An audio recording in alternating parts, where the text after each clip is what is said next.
Helen, we closed out the first half of the conference season with a couple of important wins at home last weekend. Give us a recap of our victories over Willamette and Linfield.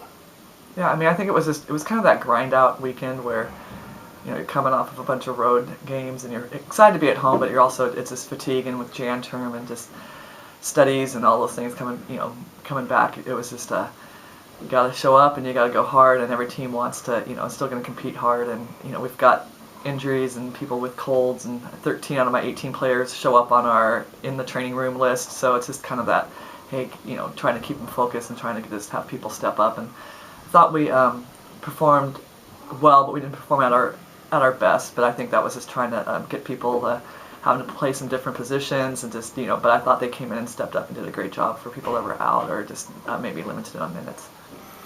And you mentioned it's been the rare weekend or the rare game where you've had a full, complete roster to work with. So talk about how pleased you've been that folks have been able to step into other roles and compete really well.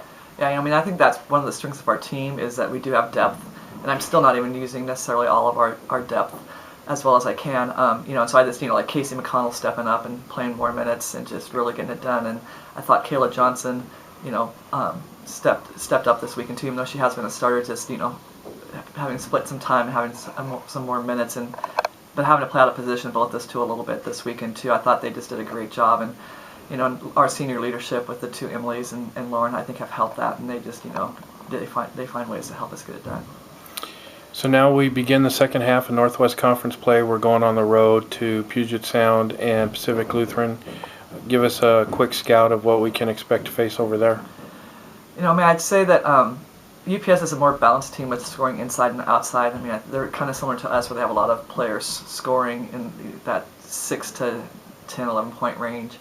And they go inside, outside, shoot the ball pretty well, put the ball on the floor. And they performed really well last weekend with close losses, but on the road at Pacific and at George Fox. So, we're trying to catch up on what they've done, what's changed. We haven't seen them since early December, so trying to catch up on what they're maybe doing differently and what they're doing the same. And we shot the ball extremely well against UPS last time, so we can't rely on shooting 50% from three. So just maybe tweaking some things and doing some things a little bit differently. And then PLU is a little bit more post-oriented. That's where they have their experience inside, and so they are going to pound it inside, and we really have to, get people in positions where we're going to be a little bit more successful inside, and then, and then just get out on their shooters.